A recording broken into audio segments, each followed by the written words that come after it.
Yeah, that's right, Jameson. I'm here at the Palm Pavilion restaurant on Clearwater Beach. From the beaches to the hotels, businesses, and restaurants, so much of what we love about our Tampa Bay community depends on the people working in the tourism industry. And sadly, that was perhaps the hardest hit industry when the coronavirus shutdown went into effect this time last year. But tonight, there is good news and a whole lot of hope. So our team has been spending the last several weeks spanning the Bay Area's most popular tourist spots. And even though there is still some work to be done, we found many stories of resiliency and community support. In fact, just last week, Visit Tampa Bay announced hotel occupancy rates in Tampa are actually better right now than they were before we even knew what COVID-19 was back in 2019. And that's where we start our in-depth reporting tonight. I've been diving into the numbers for Tampa attractions and speaking with the people in our own community driving the tourism turnaround.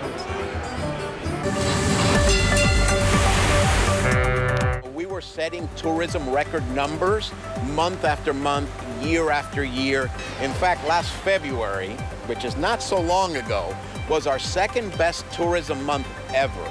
Visit Tampa Bay's president and CEO, Santiago Carrata, says in February of 2020, hotel occupancy was at 88% and tourism was hot in Tampa Bay. But the coronavirus pandemic quickly crushed those record-setting numbers. March, we start seeing things shut down. Conventions canceling, international borders closed, travel coming to a dead stop. Carrata had to lay off 40% of his team as those tourism numbers tanked. So in March, occupancy went from February 88 to 50%, and then April was 22% occupancy. And despite an uptick in numbers recently, Carrata says we still have a long way to go. We still don't have international travelers. The cruise industry is still not back. Big conventions, groups, and meetings are still not back 100%. But he's confident tourism will spike again with new hotels, restaurants, and attractions continuing to open in the Bay Area. Along with our beautiful beaches, local attractions bring in thousands of visitors. But the coronavirus shuttered their businesses as well. Busch Gardens Tampa Bay, owned by SeaWorld Entertainment, released its 2020 financial results. And combined with 7 other properties, overall attendance dropped by over 16 million people. And total revenue sank over $966 million. Traffic at the Florida Aquarium also declined by 30% in 2020 compared to its 3- and 5-year average, but say attendance continues an upward trend since reopening in May. Despite shutting down for almost 3 months in 2020 when COVID hit, Zoo Tampa at Lowry Park reopened with full employment. And the zoo says it's matched 2019 operating revenue thanks to their repeat guests, donor contributions, and funds applied through their federal government's Paycheck Protection Program.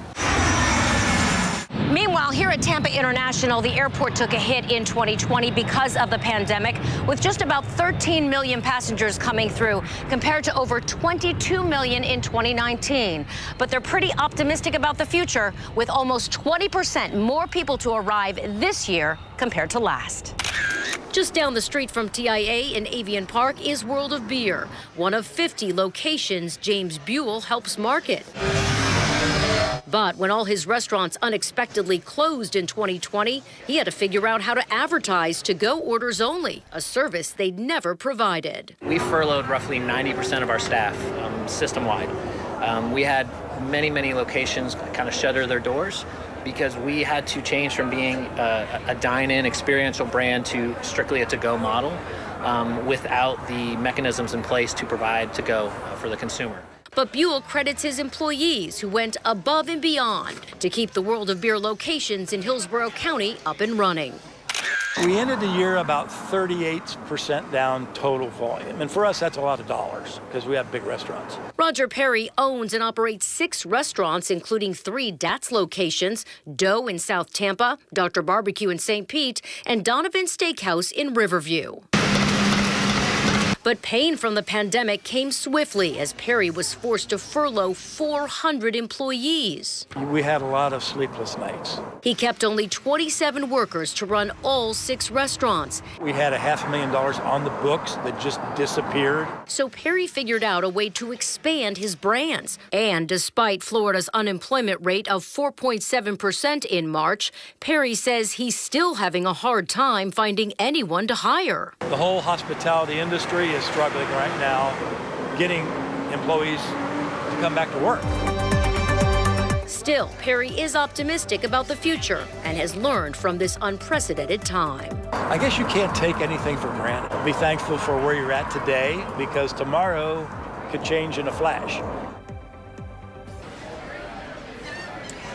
Meanwhile, you just heard that restaurant owner talk about his struggle to hire employees, and he's really not the only one. So as a result, many hospitality businesses are starting to offer incentives. In fact, the TradeWinds Resorts has at least 100 positions to fill immediately. So they're now offering a $500 sign-on bonus if an employee stays on the job for 4 months.